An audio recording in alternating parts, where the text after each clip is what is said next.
Bang, bang. We are back. Week 5. There's a no sign on Dustin's head there. Don't know what that means. Maybe for Dallas Cowboys, how much they suck. But we're not going to get too much into last week because we want to get to this week. We don't want to waste your time. We have a couple questions to pose. I'm going to pose to both Price and Dustin before we get down to quarterback, running back, wide receiver, tight end. Price might have a surprise free bet.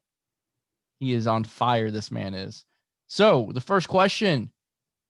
First, well, I have to, a little personal take. The Redskins passing Tua looks like it was a huge damn mistake if Tua becomes the next Patrick Mahomes, does it not? Yes. Oh, our boy Haskins from Ohio State had one good college year. It's just a complete dud. I don't care if Chase Young is the next Lawrence Taylor. Well, he's not going to be. But even if he was, it doesn't matter. You got to have a quarterback. Kyle Allen is the quarterback. He's not going to be that great, but is he going to unleash? The first question here, is he going to unleash Logan Thomas, the tight end that we week after week, empty targets, no catches, one catch, 5 yards. Is he unleashing Logan Thomas? I'll let you take this one first, Dustin. So I kind of see it two ways. I mean, I don't necessarily know unleash, but definitely probably more value, more catchable passes. Obviously, he was getting 8 targets a game. If he catches 6, at his price point, I mean, the dude is 3-4x and easily. I like the uptick for McLaurin. I mean, the dude has been very good with Haskins. He's been a stud. So, maybe that gives him more opportunity, more catches. It's just hard to say, right? Because all quarterbacks have a little different tendencies. So is Kyle Allen going to come out and dink and dunk it, or is he going to take shots? That's kind of the big question. But he's a great GPP guy, like Price said in his video today. Somebody you can take a flyer on. He has experience. Obviously, started for the Panthers a lot with Cam Newton hurt. So, I think it's somebody you can definitely put in there, and you're going to get value back. I mean, he's not like he's going to flop. I think he'll reach his value, and then obviously has a chance to exceed that. Oh, yeah. And the no D is for Dallas. No D, literally. They can't stop anybody. You're such a cheese ball, and I love it. That's why we love you. You're such a dad, right? The dad joke right there. Yeah, that's a dad joke right there. I'll put my hat around now, so no way. Okay, there you go. All right, so Kyle Allen comes in for Haskins. Could it honestly be any worse for Logan Thomas? No. I mean, Haskins, he's garbage. I don't understand why the Redskins passed on Tua and why they even drafted Haskins in the first place. Especially when you compare them in college and all they said was Haskins threw for more touchdowns than number instead of actually his TD to interception ratio, which is Trubisky, anybody? But I mean, what another blunder. The nice thing about Kyle Allen is how cheap he is, but I do think it should help Logan Thomas because at least he's going to. So Haskins isn't very mobile, or as Allen is, and Logan Thomas is an elite athlete. I mean, he was a dual threat quarterback in college, and now he plays tight end. So that should translate to where he's a little bit more mobile and athletic than anyone's going to cover him.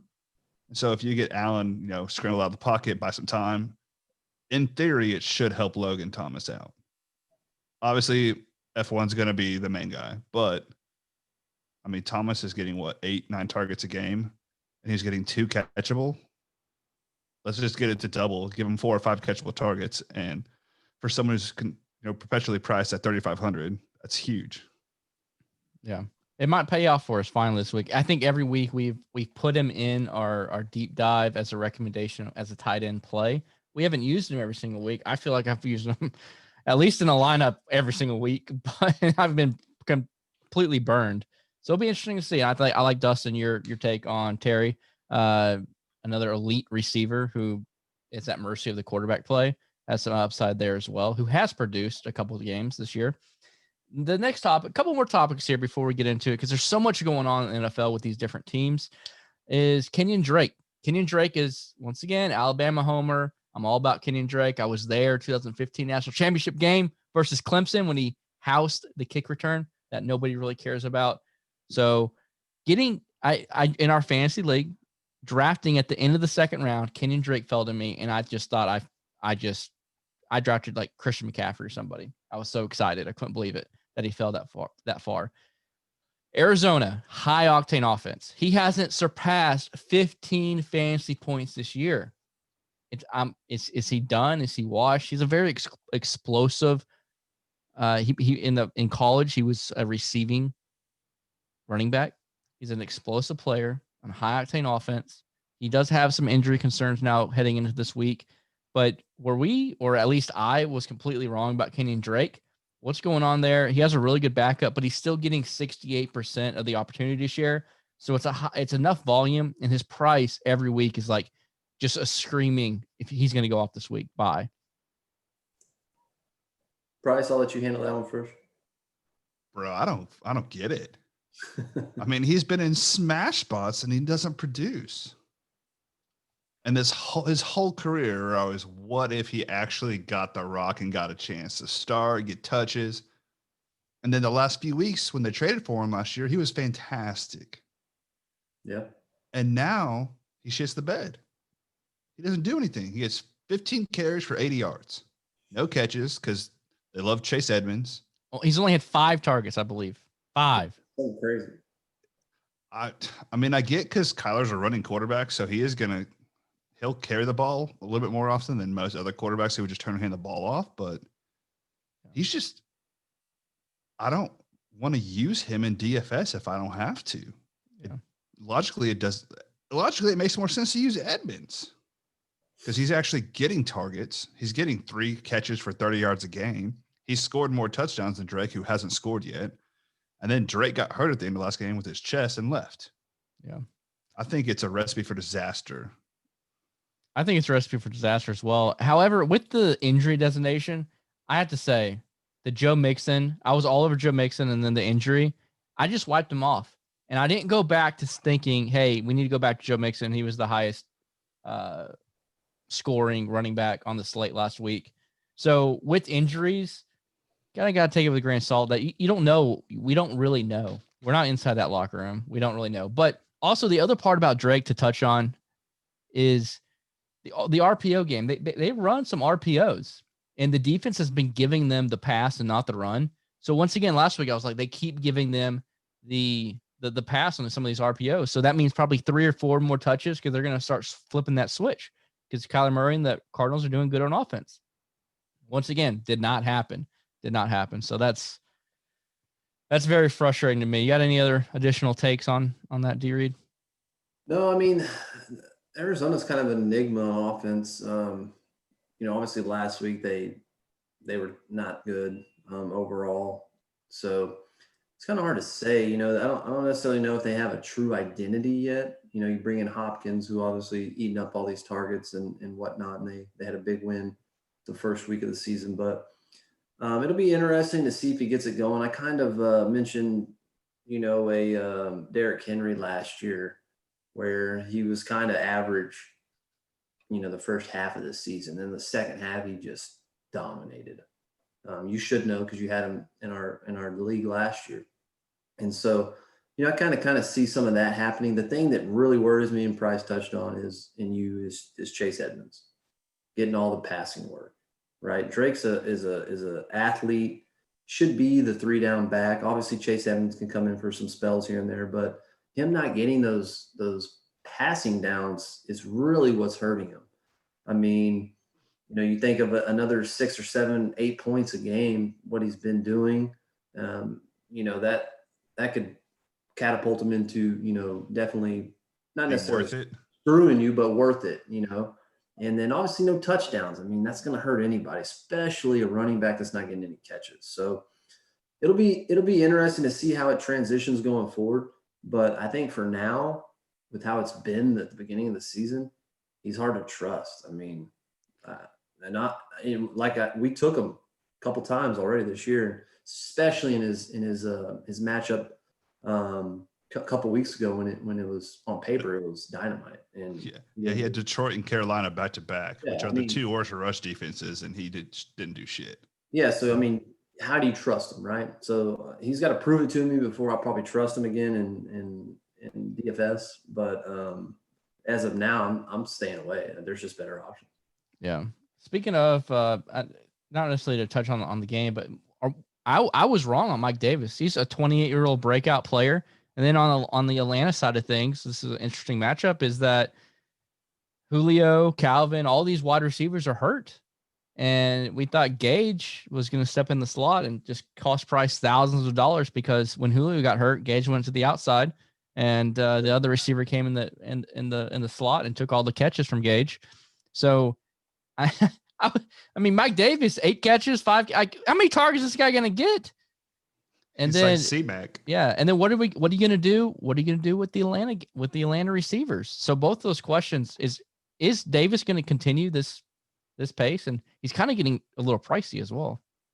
Yeah, because he's no longer 5,700. He's 6,400, which you're like, oh, it's just 700 more than what it was last week, but that's a big difference in price. Yeah, I mean, he's almost priced up there with Josh Jacobs, Clyde Edwards-Helaire, James Robinson. And that's, you would never have expected that 3 weeks ago. Yeah. I think, and this is the third week, like, I don't know, he's due for a regression to the mean, I think, personally. So is he like John Taylor? That's another good question. What the hell happened to John Taylor? I was all over John Taylor. He was getting all these targets, all this opportunity share, and it's just been going down the shitter. What do you think, Dustin? He's not as explosive as we thought he'd be. I mean, his metrics are, but he's not. He doesn't have a run over 16 yards on the year. They have the best offensive line. Taylor.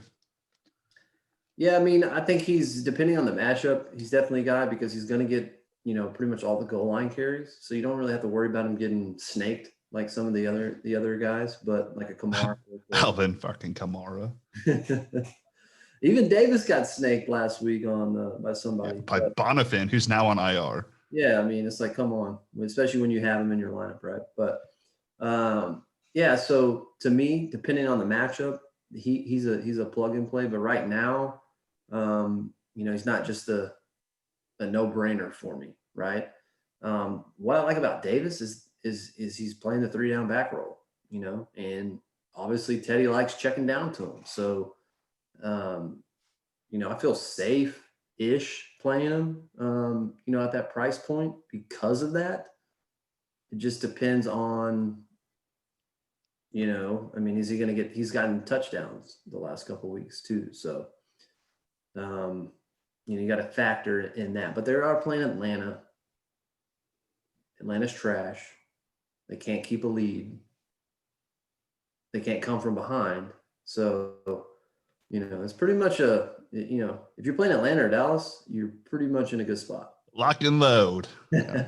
So to finish up on the Atlanta receiver, I personally, we've been burned by Julio a couple of times now.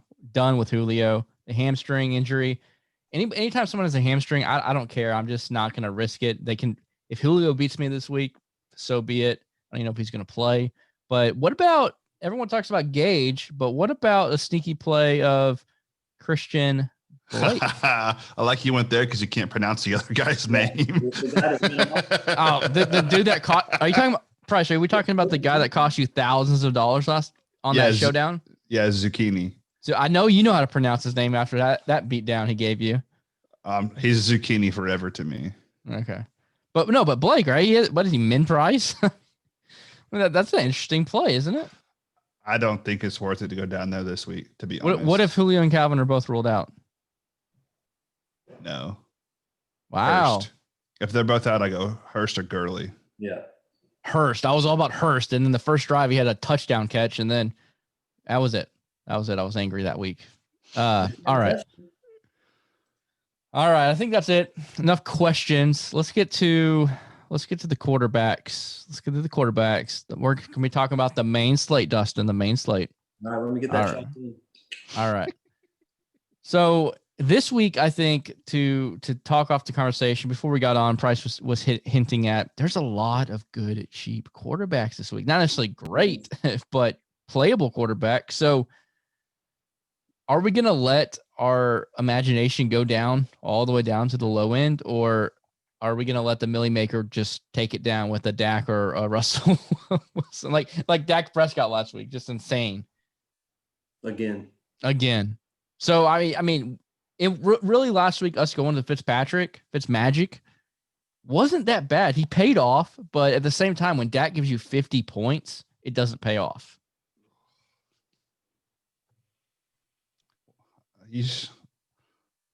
When someone drops 50 points like that, no matter what position, it's going to really curb your chances of cashing big in any kind of GPP if you don't have them. Because that's the equivalent of two guys having good games. Yeah. Even if he's, 7,400, 7,500. And coming from a Cowboys fan, he didn't even do that good. It's just the defense is playing so soft because they're up by 30. Yeah. It just pisses me off. Actually. Yeah. I only had one Cowboy stack last week because I was like, man, the Browns, the run first offense. I don't see the game actually getting to what it did at all. So I only made one lineup with Dak, and it luckily made me money to save my Sunday. But I don't know. There's a lot of intriguing matchups down below to I'll tell you this: the Giants ain't scoring that many points. I hope to God they do. That'd be the best thing. If y'all lose to the Giants, I will feel better about being a Texans fan. I didn't say we wouldn't lose. I just said they're not going to score that many points. They have to score as many points they have all year. Yeah. So one thing that Price said this one time, and it takes Price to teach me something about 5 times before I finally say, yeah, I guess Price is probably right about this. But he talks about, especially in showdowns, of having a mental picture, paint the picture of what's going to happen during the game. And during this game, the Cowboys game, I see them being actually up in this game for once. They always go down 3 scores, always, no matter who it is against. But this game, they might actually be up, and Zeke might be in the locker room yelling, like, give me the ball, run the ball, stop passing the ball so much. And so this could be a sneaky Zeke week and fade probably the chalk of, this man Dak and Cooper and Gallup, they're winning all these people millions of dollars. So maybe it's a Zeke week finally. It's all about painting that picture, right? So 100%. So that's the picture that I'm trying to paint in my head, but I still have it. I've already, made one lineup, and I got Dak and Cooper. But with all that being said, but Zeke, he is 8K, which that's where Kamara was last week, and it's not priced at like 9, 10K where C-Mac has been in the past. So part of me thinks, 8K is a lot. But when you look at Zeke's opportunity share, he doesn't leave the field. They don't give Pollard an opportunity. His opportunity share is unbelievable. Let me look this up. Let me go all the way up to the top. So Derrick Henry's at 90% opportunity share. Zeke is at 88% at second. 88%, and he catches the ball usually 3 screen passes a game. So I love the Zeke, and I kind of want to fade the glory of Dak Prescott. Yeah, I can agree with that assumption. The Giants, if you look at the offenses the Cowboys have played, they've all been pretty good. The Browns have been running it on everybody. They ran it all over the Cowboys, and then obviously OBJ threw on them too. And then you look at the Giants. They're freaking terrible on offense. Shit rotten. Right? All their guys are hurt. Their 2 best playmakers are hurt. And so the wide receiver one's Darius Slayton and Golden Tate in slot. And then you have, who knows at running back, is it Freeman or whoever else they're bringing in. And so they're just not going to score that many points. So I do like the Zeke take. I think it's a week they're gonna pound him. They're gonna use him, and he can easily, get 100 plus, 2 touchdowns, and then 3 or 4 catches. And like you said, 8K to pay off. I mean, he gets a touchdown, 100 yards, a couple catches, and he's exceeding that value. So, and he can obviously do a lot more damage than that too. So I think I'll still probably touch on Dak and some of the higher guys because I'm going to try the 150 lineups in the smaller stakes. But looking at all the quarterbacks, like Bridgewater 5,900, good matchup. Even Minshew, good matchup. Daniel Jones, good matchup. If Beathard plays, if Garoppolo sits, Beathard 5,300, good matchup. Stidham 4,900, good matchup. Even Flacco at 4,800 against Arizona, whose defense sucks. So there's going to be a lot of spread out ownership down here, so you could fit, more expensive skill position players. Like this could be the perfect fucking week to use Lamar Jackson because no one's going to use him because he's 7,900. And you can get all these cheap guys, or even Patrick Mahomes. He's 7,700. He had a bad game last week. Who's going to use him? No, you're going to drop down to Murray, Prescott, or drop down to the cheaper guys. Bridgewater's going to have, I think he'll be really popular because everybody sees what we're watching too. Atlanta's absolutely fucking garbage on defense. They have no one who can cover their receivers. Mike Davis is going to ball out. I believe he's the highest projected scoring running back on the week, or one of the top 3. I really like Josh Allen too at the top. If they play. If they play, obviously the COVID stuff, but yeah, I mean Tennessee's secondary is trash too. So bad.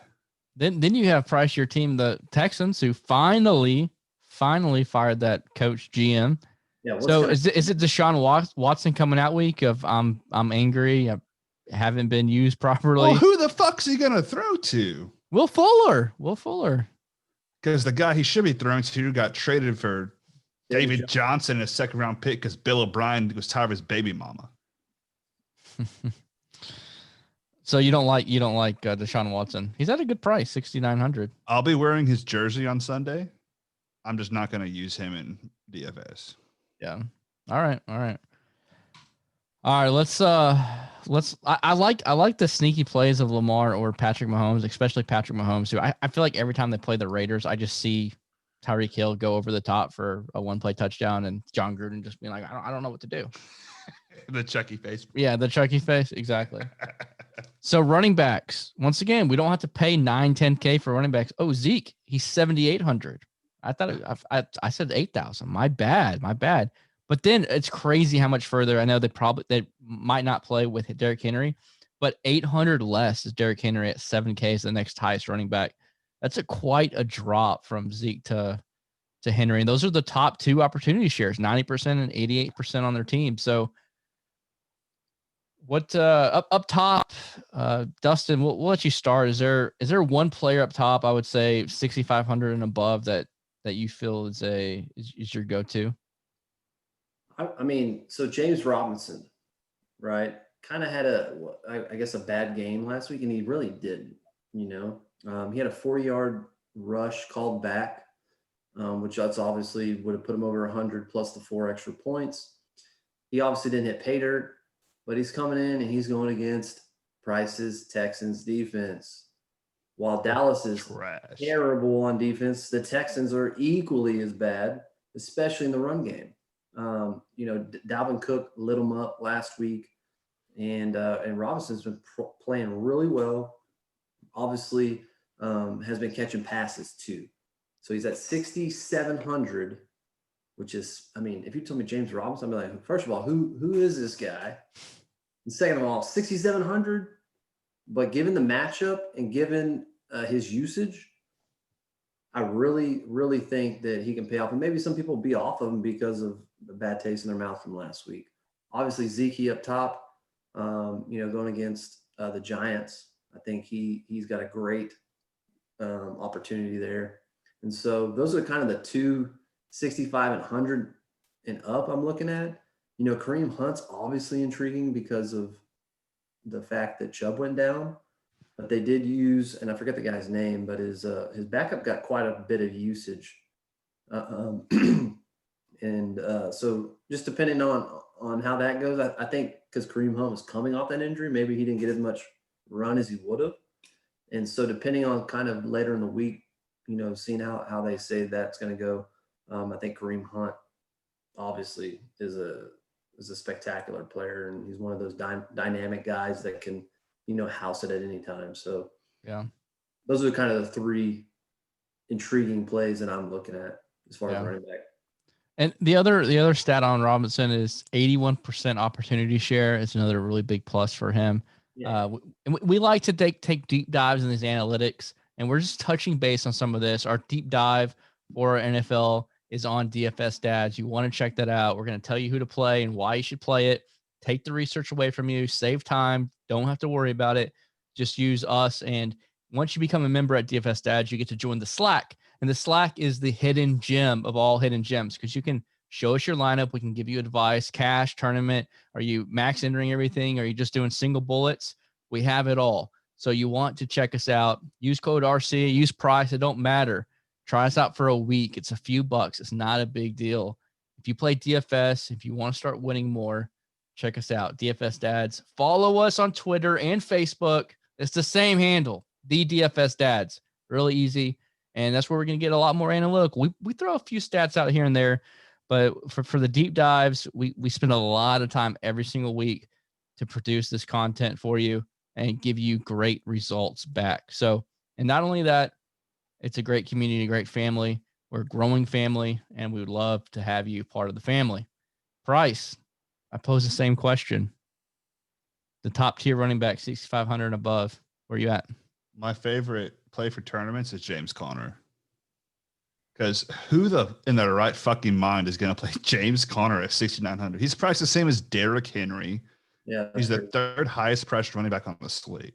There is 0% chance he is more than like 4% owned. Yeah. Like, it makes no sense, because you look right below him. Edwards-Helaire, Robinson are in good matchups. Hunt with Chubb going out. Sanders is the bell cow. And then right above him, Henry is like 90% opportunity share. And Zeke, who you just touched on. He's the perfect tournament play. Yep. Everyone's going to look at, Ben, Juju, Deontay Johnson, and not use Conner in this matchup. Yep. And go ahead. Mixon just ran on them all game long last week. Yeah. Why can't James Conner? Yeah. I'm so glad that y'all left out the best running back of this group by far is Clyde Edwards-Helaire. I made a separate video on our YouTube channel. Once again, you can subscribe to that, which you're watching here. So leave a like, subscribe. Thumbs up as well. That is what leaving a like is, Bryce. But our boy CEH, the rookie, first week, everybody saw him national stage versus Bryce's Texans, the lonely Texans. He had 19-20 fantasy points that had a really good week one, and the whole nation came on to this guy. This guy was a beast at LSU last year. And what do you know? He goes from 68, 65, hovering around there for opportunity share to now 80% opportunity share. He's running routes. He's had 6 and 5 and 4 receptions the last few weeks. So he's getting opportunities in the pass game as well. And he's on a very good place to smash, right? So you have Tyreek Hill and Hardman and Kelsey over the middle, who has been just torching the Raiders year after year. And so now they have a good running back. And this running back is getting 80% opportunity share. He's only had, I believe, 1 total TD. So if you've also watched these Chiefs games, they get in the red zone, and they've been doing these touch passes, the jet sweeps, and Hardman and Tyreek Hill are getting these pass-catching touchdowns. Eventually, these defenses are going to adjust to these sets that they do in the red zone and in the especially within the 5-yard line, and they're going to start handing the ball off and getting CEH some touchdowns. So in the top range, that is where I'm going to go. Clyde Edwards-Helaire to the Baja for your money. What about from 5,500 and up? 5,500 is Mike Davis at 6,400. It ain't going to be Drake. I'll tell you that much. I ain't playing Drake. Dustin, who you playing? I bet Dustin's like, I ain't playing Henderson. Yeah. All right, who do you like, Dustin? So I know we kind of touched on, we said depending on the matchup, Jonathan Taylor kind of sticks out to me. Cleveland's got a not good run D. And so he's got a pretty decent floor, I think, probably 11 points, somewhere in there, 12 points. So I think he can 2X at a minimum and then, go up from there. So he's an intriguing play for me. I don't know if I'm going to do it. And then obviously you got Mixon right above him. Baltimore always scares me just because of the way they run their offense. Obviously they're a run first type of but they do have big plays all the time. And so I'm not so much concerned with them milking the clock with the run game. I just worry about them throwing the ball a ton. Burrow's thrown for 300 yards, I think three games in a row. Did it last game, even though Mixon still went off. So kind of had to dive deeper on that one. Kind of worries me the matchup a little bit. Going down, hard to trust Singletary just because he doesn't get freaking touchdowns. I know he got one last week, but it's kind of like an anomaly. I mean, obviously we were all in on him a couple of weeks ago. They had like 6 offensive series inside the 5, and he got no touchdowns. So hard for me to trust him, especially with the backup getting in the mix now. McKinnon versus Miami. I kind of like that. It's music to Chris's ears right there. It is. McKinnon. Oh, my God. You could literally see his spirit lift up a little bit right there. Yeah, I did. I said it slowly, right? He's at 5,800, though. Bang, bang. San Francisco's one of those teams, they'll hand it off to anybody. Put Price out there, put Chris out there, they'll give you some touches. I mean, so that kind of worries me a little bit. I think Gurley's in a good spot. I mean, obviously 2 touchdowns last game, all these freaking injuries with Atlanta. I think he's in a good spot going against a terrible run defense, Carolina. At 5,700, he's kind of in a good spot coming off a good game. I just feel like, fitting him in your lineup at 5,700 is pretty good. Yeah. Drake, not touching. Not doing it. Yeah, there's a lot of players in this range that I feel like I don't want to touch. I just don't want to touch. And really, so my favorite is Gurley, to be honest with you, in this range. I think he'll be the most popular running back play this week, just due to him last week and then the injuries to the receivers. Yeah. I think Mixon will be up there just because he smashed last week too. Yeah. I want to see if Mostert's back because I guess he practiced today. Oh, did he? Wow, I didn't know that.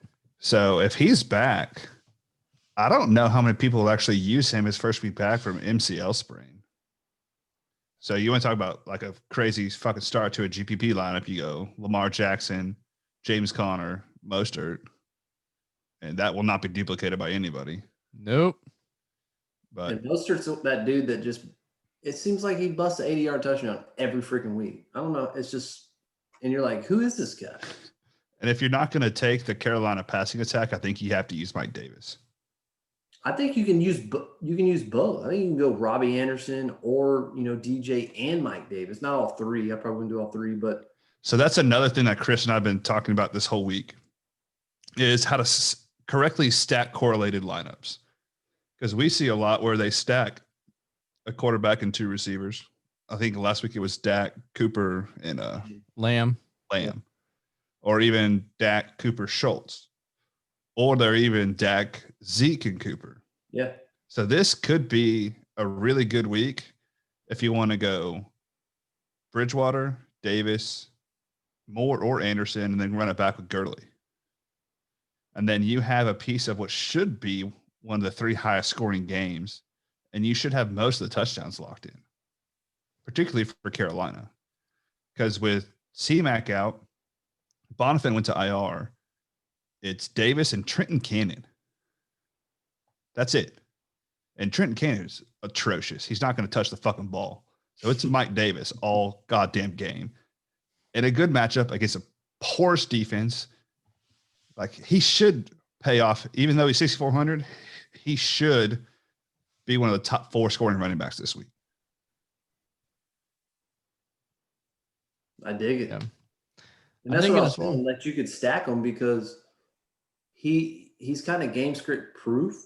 Where if they're down, he still catches passes. No, I mean, obviously he's they don't have anyone to sub in for him. C-Mac was, which is to me mind blowing, but whatever. So yeah, I mean, I dig that. Yeah. I personally don't love this range that much. There's so many people that I just want to fade.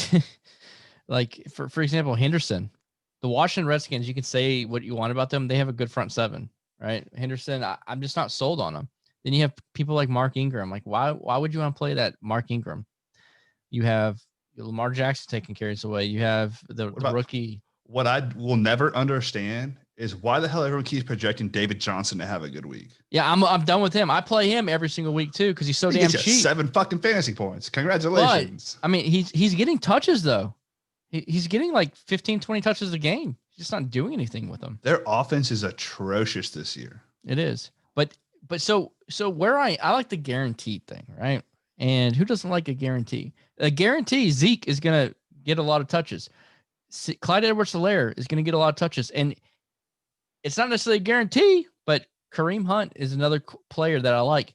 Those are my three main core running backs that I'm personally looking at. And around this range, I just feel comfortable fading a lot of this range. If I'm going to be completely honest, Gurley, his knee kind of scares me. He's in a smash spot.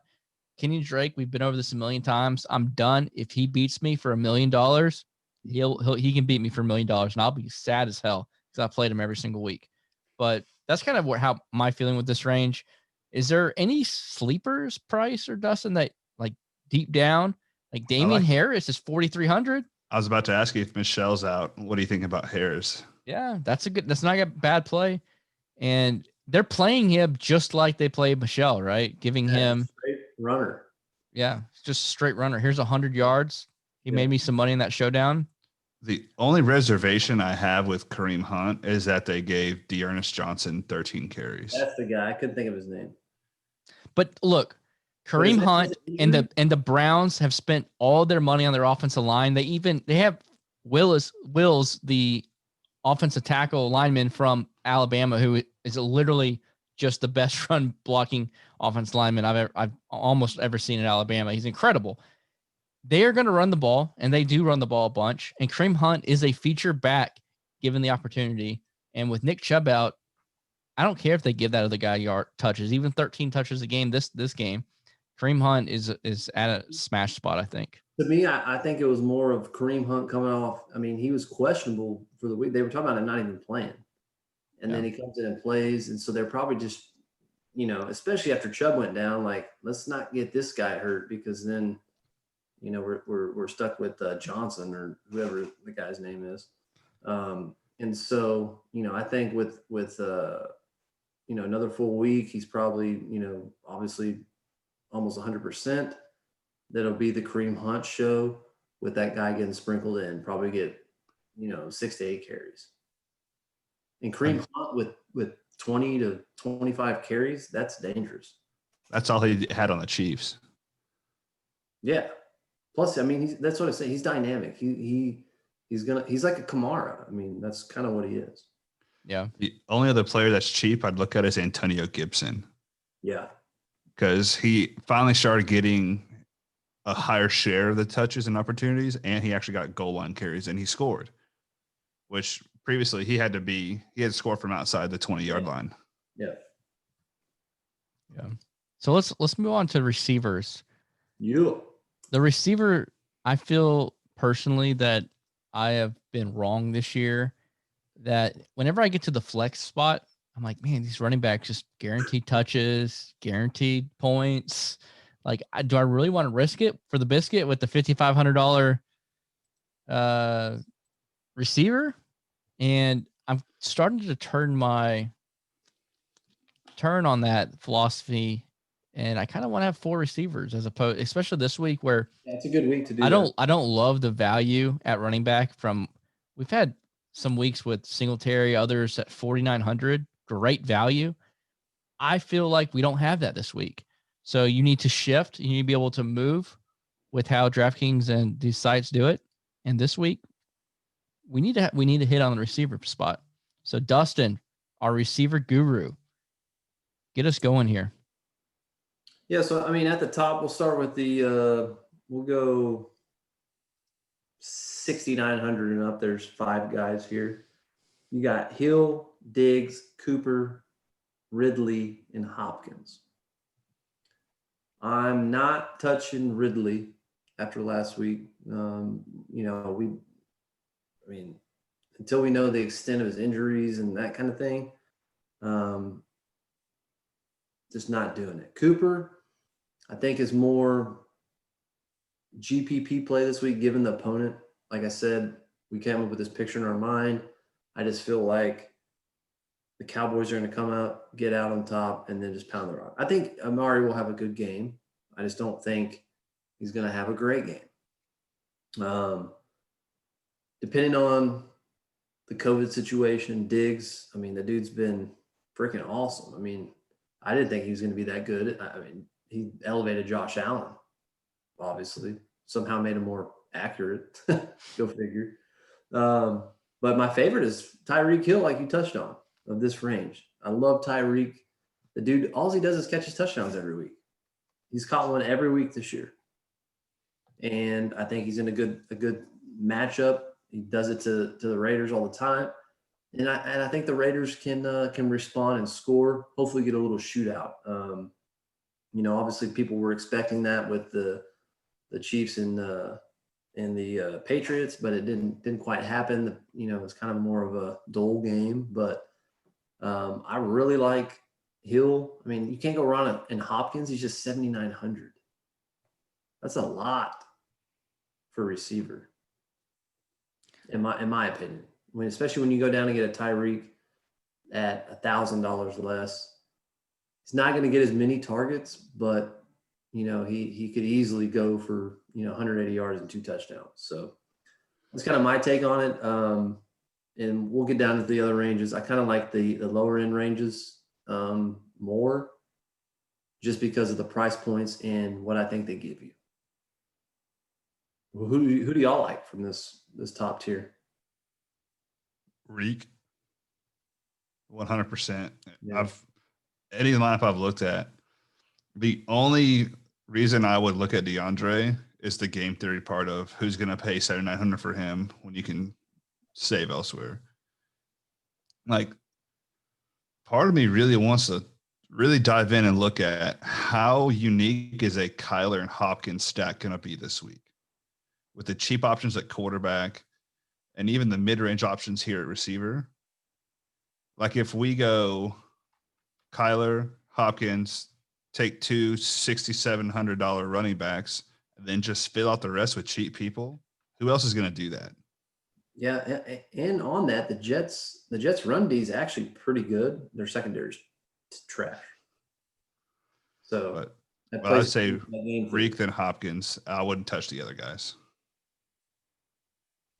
Yeah, I like Cooper. He's going to get 12 targets. I don't care how bad they blow him out. Well, first off, are the Cowboys going to blow him out? Are we being for real? Look, turn your hat around, Dustin. Are the Cowboys going to blow him out? Even if they do, no. He's going to get 12 targets. I don't care how bad they blow him out. He's getting 12 targets. So Dustin says he's a great GPP play. I think Cooper's a great cash play as well. His floor is very high. It's Dak's first read is a 1-read quarterback. Well, he's turning into more than that, but Cooper is in another smash spot. And if you're going to play Dak, I think Cooper. I mean, Dak is not he's just a get yards quarterback after you're down 30 points. Yeah. Well, good thing they got a defense to keep him down. It doesn't matter who they're playing against. So pay him a lot of money. Look, Cooper is not a bad play. He's 7,400. I don't have any qualm with anybody playing Cooper. I have him in one of my lineups so far, which they're going to change. But Cooper is somebody to play. I personally don't want to. I personally like Zeke better this week than the Cooper and Dak lineup. But I also like Clyde Edwards-Helaire. I've been on Clyde Edwards-Helaire so far this week, and I'm not going to get off this train. So with that, you can still play him and Tyreek Hill. 100% you can. But I'm just probably not. I'm probably going to fade this whole range, to be honest, and just pray that it doesn't hit, that these guys just flop. But I like Hopkins as well. I like all these guys, but the middle tier range is really good. There's no issue with playing any of these guys. I honestly don't mind Cooper either. If you look at the metrics, he probably has the highest ceiling of these guys, just due to the fact of how bad the Cowboys defense is, how many targets he gets, and that he actually, scores touchdowns. Does he also have the highest floor as well? I don't think so. I think Hopkins has the highest floor, but I'd say Cooper second. Yeah. Yeah. Because it's a difference of like 15 targets to 12. So obviously you want to go a little bit safer on the targets. Yeah. But I mean, Cooper, he's super safe. Just the difference of who's the wide receiver two for Arizona. It's Kirk or Isabella. So that kind of gives him a little bit higher floor than Cooper. You want to know who has the highest floor according to my analytics this week? I know who. Because I've made a video about him. Robbie freaking Anderson. Talk to us. He's got a floor of 10.6 this week for 5,900. Hopkins floor 10.5 at 7,900. Right. The Jets, this obviously Adam Gase is a freaking terrible coach. He got hired twice in a row. Terrible teams twice in a row, right? You get this guy, he's got Teddy Bridgewater threat. And so they're using this athlete, right? They're getting the ball short range, intermediate range, obviously taking shots with him too. He's getting the targets, he's getting the usage, and he's getting the output. I mean, this guy has been really good all year. And you're like, man, okay, maybe it's just 1 week. Second week, okay, maybe it's, but here we are. The dude's produced every week. Went, I think, 9 catches for 100 and something yards last week. It's the real difference of going to a team that has DJ Moore, who takes the other team's best cornerback, and not being the Jets' number 1 option. Because now you're running against the other team's number 2 or even their slot corner, and they don't have to worry about facing any elite shutdown cornerback. And it takes so much pressure off of him. Yeah, and so he's been awesome. And that's why I really like him this week. I mean, and I talked about his red zone share, 10 targets in the red zone out of his 34 on the year. So they look for him down there. So obviously I'm all locked in on Robbie Anderson. I think DJ Moore is a good play too, though. Dude's a freak as well. But is OBJ back? Just depends. I mean, it depends on the matchup. I mean, the Browns before the Cowboys, and even against the Cowboys, I know it was a trick play, right? Touchdown. And so you take that away. He had a rushing touchdown. A rushing touchdown. So what did he really do in the air, right? The Browns are freaking pounding the rock, dude. I mean, that's what they're doing. He got the 50-yard rush. They're running the ball. So it's hard to trust OBJ. I mean, obviously he's an elite, deep threat. He's an elite athlete. But if the opportunities aren't there, that's what scares me. Yeah. I really like Will Fuller once again this week, 6,600. He's the go-to. He's getting a little pricey, but he's still their go-to. He's not 6K or 5,900. But then if you go down a little bit further, Tyler Boyd once again, and I feel like can smash any week. AJ Green is not the receiver he once was, and I like Tyler Boyd's spot. Price loves those receivers in the slot area. He loves Tyler Boyd. He's still at another good price. And once again, DJ Moore, I do like, but Dustin has convinced me Anderson this week. So I'm not going to play both I'm not going to play both of them. This is not like a Dak, Prescott, Cooper, and Lamb type situation at all. So I like Anderson a lot as well. And then if you go down a little bit further, the boy who we were on early in the year that made us all sorts of money and then got a concussion, D. Johnson from Pittsburgh, who just destroyed me for lots of money. And we can't discuss money, but lots of money the week that he had the concussion. So once again, he's at a very good price. So that's where I'm looking at. Was it a concussion that cost you, or was it playing Mitch Trubisky? It wasn't Mitch Trubisky. That's because he gave me 13 fantasy points the first half. The coach took him out of the game. Doesn't he know? Play to win the game, and you can't win with Trubisky. Not for fantasy points. Yeah, Deontay's obviously he's been my primo for most of the beginning of this year, but it'll be interesting to see. Darius Slay's supposed to match up on him for Philly, and I know he was in. Didn't he get hurt Didn't he get hurt last week? Yeah, he was kind of banged up, and so I'm kind of looking at towards the end of the week, seeing exactly Slay's prognosis if he's playing or not. I think I give the edge to Juju if Slay's playing, because Juju has a great matchup against, I think it's Robbie Anderson or whatever that guy's name is for Philly. And so I give the edge there. But if Slay doesn't play, then obviously, Deontay was getting 10 targets a game in that. His price point, what is he at this week? 5,600? Shit. Sign me up as long as he doesn't get a concussion again. I'm just waiting for Price to give us the gauge pick at the low 5K range. Yeah, you like it in the Price? Is he a lock? Gage? Yeah. Dude, I'm so mad at him. $3,000. Like, what the fuck? I had the Minshew misthrow to Conley that cost me $60,000 fucking dollars. I just needed Gage to catch fucking 4 passes for 40 yards, and I make fucking $3,000. Oh, I teed this one up. I love it. Fucking. Hey, are you mad? No, you mad, bro? I'm mad. What would you do with 60K? I'll just fucking burn it. Who needs money, right? We're here for fun. But speaking of slots, I love Cooper Kupp this week. Love him. They had a mediocre game script last week. Yeah, terrible. And now just ask Henderson owners. I know. I don't know who that would be. I don't know. Probably 2/3 of us in here.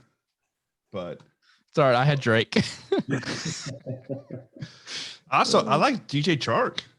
We were talking about how he just catches the ball. It gets thrown to him. He doesn't drop it. Yeah. He's in a good spot. Houston's god awful. Kupp's in a good spot. So you figure both of them are going to get 10, 11 targets. It's just Washington. You worry with Kyle Allen that he'll do something. Kyle Allen's going to come in and light the world on fire. Yeah, he might, right? When you paint this picture, right? I'm saying, okay, Kyle Allen might be rusty, throw a pick 6. Washington is not an elite offense, and they're pounding it with Henderson. And Henderson has a great week. But 2 guys who I like that are cheap. One, we talked about him earlier, is God damn it, I forgot his name. Darius Slayton? Yes, Slayton. Yeah. Because you're gonna have to throw the ball. Yep. He's getting a lot of targets. What defense is he playing against, Dustin? The no D Cowboys. Yeah. I also really want to use N'Keal Harry. Gross. Because Stidham. So there's a few people who I follow who are diehard Patriots fans who all in the offseason, Stidham just fucking peppered Harry. That's who we looked for. And then they bring in Cam Newton. Stidham loses the job. But now it's Stidham's turn this week. Cam should be back next week, I think. So you have Harry, who's my size, against Denver's 4th and 5th cornerbacks because everybody's on IR. Harry don't weigh 300 pounds, Price. Hey, 292, asshole. Height. Oh, height. Size, I thought. I could compare you to him, like Geno Atkins. I heard the Cowboys need some defensive linemen. I'm coming to save the day. Torn ACL IR. Pay me, Jerry Jones. Pay me. But I think it's a good cheap play. In theory, he's going to get targets. He's usually getting 6, 7 a game. So you give me 7 catches, 6 catches, 60 yards. They're going to target him in the red zone. He has one of the highest red zone target shares of any wide receiver. So you give him 1 touchdown with that. That's 18 points, and he is 4,300. That's I didn't think you could make a case for him. You did. I'm in sales, baby. Got a touchdown last week. Yeah. I saw it. That makes sense though. I like it. I actually dig it. You know a cheap guy I like, and I kind of touched on him last week in my article, is your Bama boy Jerry Judy. De facto number one, right? Gonna get targets. And Gilmore's out. Gilmore's out. Caught 60. I think he had 64 yards and a touchdown last week. So, somebody that's gonna get targets and is an explosive athlete and is only what is he? What did I say? He's only 5,400. Chris, what about your boy Debo? Yeah, Debo. Nah, we're gonna start talking about we're gonna talk about tight ends because George Kittle gets 15 targets a game for that offense. 15 targets last week. Price. We picked Zach Ertz over George Kittle. I had George Kittle in my lineup. He wasn't my captain. Yeah, well, I had him too in my lineup, but he wasn't my captain, which cost us the GPPs. Well, he's playing Miami, who's terrible. I'll tell you what, man. Go back to running backs. Gaskin is somebody that's interesting to play. Yeah, well, sure. He is 100%. But Debo, yeah, I have no problem with Debo. I have a problem with, I feel like their quarterback play. And if Beathard starts, just remember he went to college with Kittle. Well, that's an auto lock. Kittle is the play. But 15 targets. But at the same time, this could be like a Darren Waller where, I mean, he literally got 20 targets in the game. And then the next week he played the Patriots and had like 0 fantasy points to the very end of the fourth quarter. Well, the difference is the Patriots have Bill Belichick scheming and he's playing Miami. Yeah, that's true. Kittle is the best tight end in the league. Obviously, Kelsey can say he's equivalent as far as a pass catcher. Run blocking does not get you fantasy points, Dustin. I'm just saying he's the best tight end in the league, and I have a soft spot for Kelsey because he's been on my fantasy team besides this year for the past 3 years. But I mean, Kittle, he's going to be the option. He's a mismatch no matter who you put on him. I mean, he's gonna get it. He's just 6,600. And a lot of times we want to go cheap at tight end and go with Troutman at 2,500, and he gets you freaking 0 points. I mean, is there a problem with that? Sometimes no, actually, but he's min price. I mean, I'm 0-0, no big deal. But I think at 6,600, I mean, I don't mind getting 0 from my plays. Okay. I know you, because Trent Taylor, baby. Let me put it All right, let's go back. 6,600. Would I rather have Will Fuller or George Kittle? Obviously, Will Fuller. Will Fuller, you could put up a freaking, goose egg like he did the week 2 or whatever it was. All right, let's get back to just tight ends. George Kittle, Mark Andrews, Kelsey, Waller. Who scores more fantasy points this week between those, the top tight ends? Kittle. Everybody believes Kittle? I mean, Waller's in a pretty smashed spot versus KC, though. They're going to have to pass the ball. Well, yeah, but Kittle's the number one by far option. If you can't afford 6,600, it's Waller, hands down, because he's at a 31% target share because they don't have anybody else to throw to. They have a hurt Henry Ruggs, mediocre Brian Edwards, and Hunter fucking Renfrow. But, I mean, really, it depends on Waller's knee because it came out that he was hurt, and then we still just smashed him into our lineups. He didn't do shit against the Patriots, but he got 12 targets last week. Yep. 9 catches, 88 yards. I mean, it's clockwork. So in the grand scheme of things, if you think the game script is going to be San Francisco destroys Miami, you go Waller because they are going to be behind it. The Chiefs are going to fucking rock the Raiders. They're going to score a bunch of points. So Waller's going to have to be involved or they just completely shit the bed. Yep. Yeah. I like tight end this week is the hardest play for me because I love the Kittle. I rag on Kittle, but the Kittle and Waller matchup picking between those two is very difficult. But I like to punt tight end a lot. But this week I'm in a very tough spot because I like the punt plays at tight end, but those guys up top are some just screaming buys with 15 and 12 targets. So it's going to be very difficult. I don't know what to do. I think if I end up spinning up for a quarterback, I'm going to punt down at tight end. But if I go a cheap quarterback, I'm going to have Kittle or Waller in those lineups. Talking about punting. We're not going to talk about punters, but Logan? Price talked about Hurts is, 4,700, but Hurts is Logan Thomas is what, 3,500 again? Again, he's at 3,500 every week. It's so hard because dude gets 7 targets a game. You're like, just catch 5 of them. 5 for even 40 yards, 35 yards. Could you imagine if Logan Thomas actually caught a touchdown too? Whew. Oh my gosh, yeah, and he's going to. It's just a matter of time, and maybe it's this week, right? You can't tell me that. Who's the dude for the Packers that just caught all those touchdowns? I don't want to talk about that. That Logan Thomas isn't more athletic than that guy, and so it's like, a lot of it has to do with the quarterback play, like Bryce said, and so maybe this is a change of scenery, get a little more accurate guy, a little more mobile guy. And, they're going to throw to McLaurin and they're going to throw to Logan Thomas, possibly the running back, right? And so to me at 3,500, a guy that's going to get targeted 7-8 times. He's been targeted 9 times in one game this year. How do you pass that up at 3,500? You could pass it up by Price actually talking to me about the tight end that was really cheap. You want to go over your play? Yeah. Let's talk about this guy. Richard Rodgers, 2,500.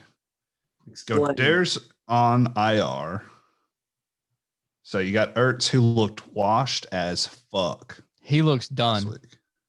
He can't separate. If they're missing all their wide receivers again, I'm very comfortable rolling out with Richard Rodgers, and I'm good with him getting me 4 fantasy points. What about 0 fantasy points? If it allows me to get where I want to, I don't care. Like, this is really a week where I could go Kyle Allen at 4,100, him at 2,500, and get whoever the fuck I want to fill in the rest of my lineup. Because why not? If you're not going to go with the expensive guys, what's the difference between Logan Thomas and Richard Rodgers? Realistically, 4 fantasy points? I think Logan Thomas has way more upside, but yes, for all intents and purposes, yes. So, and you save $1,000, which lets you go from Gurley to James Robinson. True. That's a big fucking difference. Or from Deontay Johnson up to Fuller, Chark, one of those guys. Give me Deontay. Yeah. And go ahead. Or even go up to Juju instead of him. Because he had 1,000 more. Yeah. If you have Gurley in your lineup, you got a guy with just one knee and he runs the ball. So, it might be worth to get off somebody with just one knee. Or if you want to get to Kittle and you can't.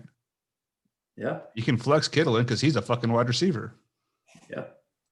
Bang, bang. All right. Should we talk about punting defenses again?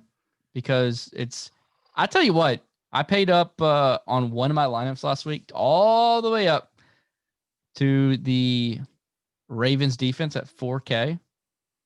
They gave me less than my min priced. Who did I play last week? Min priced? Washington or the Bucks no, it wasn't the Bucks. The Rams, boy. No, I went with the Ram. Price convinced me Saturday night. I got off. What was that? What was the min price defense I played last week? Washington. Was it Washington? Yes. All right. Yeah. So, but guess who scored more points on defense? Washington over the Ravens, who were the most expensive that I had in one lineup. So I'm sick of I'm not spending that much again on defense. What cheap defense are you going to pick at? I don't like any of them. That's my problem. I know they're all trash. Like, I ain't picking the Raiders. They're playing the Chiefs. I mean, the Titans might be a good play because they're not going to play. So that's like, what is that? They should just get guaranteed 10 points, right? You start the game with or whatever. No, you'll get 0 because it's postponed. Yeah. So you can't play the Titans. Giants versus Dak and the Cowboys. Yeah, no thanks. Pass. The Texans are the first kind of playable defense against Jacksonville, but I think you could play the Panthers against Atlanta if they have all those injuries. Atlanta hasn't won a game. Their give a shit is at an all-time low. I think Atlanta. I think you could play against Atlanta. What do you think about if it's Beathard using the Dolphins defense? no. I tried that a couple weeks, or when was it? Like 2 weeks ago. The Dolphins defense should be better than they are. It was the Jets defense against San Francisco, and they just bludgeoned them with Mullins. So I'm not trying to play a guy that's better than Mullins apparently. That bludgeoned the Jets. Dude, Yeah, it's a tough week to punt defense, man. There's not very many good options. So all right. So a punt for us this week would be what, the Texans at 2,600. I mean, it's the Texans. I mean, I think they'll get a couple sacks, maybe a pick. They're going to give up. I would say if you're going to go down there, use the Washington defense because the Rams O-line is okay. And they're going to get pressure, especially if Chase Young's back. Because we all know Goff is prone to have just a complete shit game. So you get 4 sacks and him to throw a stupid pick. They're right there paying off. You know how I am about them completely drafting all these Alabama players, so I'm for it. My favorite D this week is probably the Steelers. Oh yeah, 3,800. But no, I agree. Actually, it might just be the move to pay up on defense, especially if you're going to play a cheap quarterback. dude. The Eagles O-line is so bad. I know they're expensive, but what do you think about the Cardinals against Joe fucking Flacco? Dude, Joe Flacco is a Super Bowl winning quarterback. Stop it. He's elite. He's elite. But no, is he any worse than Sam fucking Darnold? No. Yes. He's not mobile. Who puts up more points, the Cardinals defense or the Steelers defense? Steelers. I think Steelers. So then bet the Steelers. They're 300 less. I know. What's the question? I would rank it Steelers. If you really don't believe in Stidham, then go the Broncos defense. Because how fucking bad did Hoyer and Stidham actually perform? Yeah. Ooh, Broncos at 3,400 actually might be the move. I'm just spitballing here. Same here. End of the day, it's defense. Price, give us a bet. What's the bet? Give us one game. Just one little teaser. Saints against the Chargers. You got rookie quarterback. Eckler's now dead, apparently. So just take away Keenan Allen, who gets 14 targets a game, if their defensive backs are healthy. So if you get Lattimore and Jenkins back, I think that's a great spot for them to just smash the Chargers. Thanks for bringing up that Keenan Allen gets 14 targets and 5 fantasy points. I appreciate it. He actually did better. He had like 12 or 14, something like that. The Cardinals -7 by half a point, get it 6.5. They're gonna fucking destroy the Jets. The Jets are terrible. But it's the NFL, so who knows if they get up by fucking 21 points and the Jets just get 2 garbage touchdowns and backdoor cover 7. I will say our college football picks have been pretty money. In college football, you can gauge a lot more what's going to happen in the spreads. It's a lot different than NFL. I think NFL betting is a lot harder than college. So we've been smashing there. That's a hidden gem on DFS Dads that more people need to start gambling on the college football picks, which will be up on the site for this week shortly. And I'm going to go ahead and throw this out before the game's over. It'll be the 4th night in 5 that I've cashed MLB.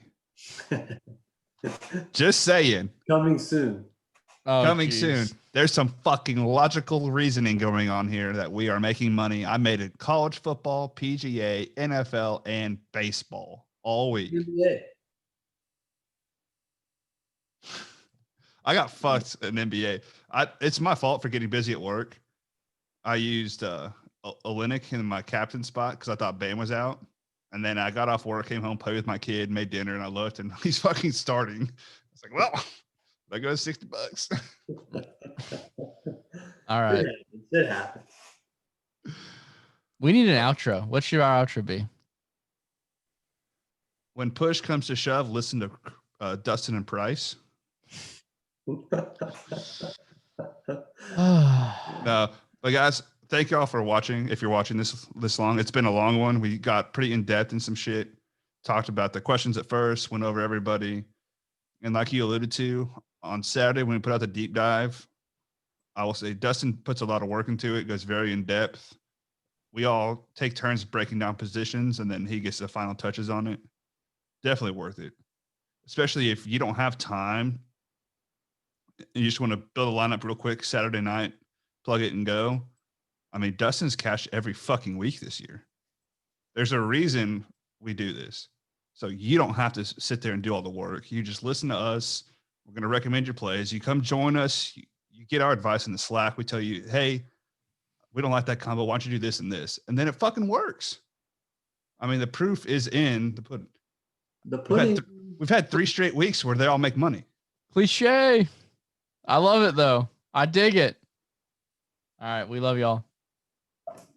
DFSdads.com/join.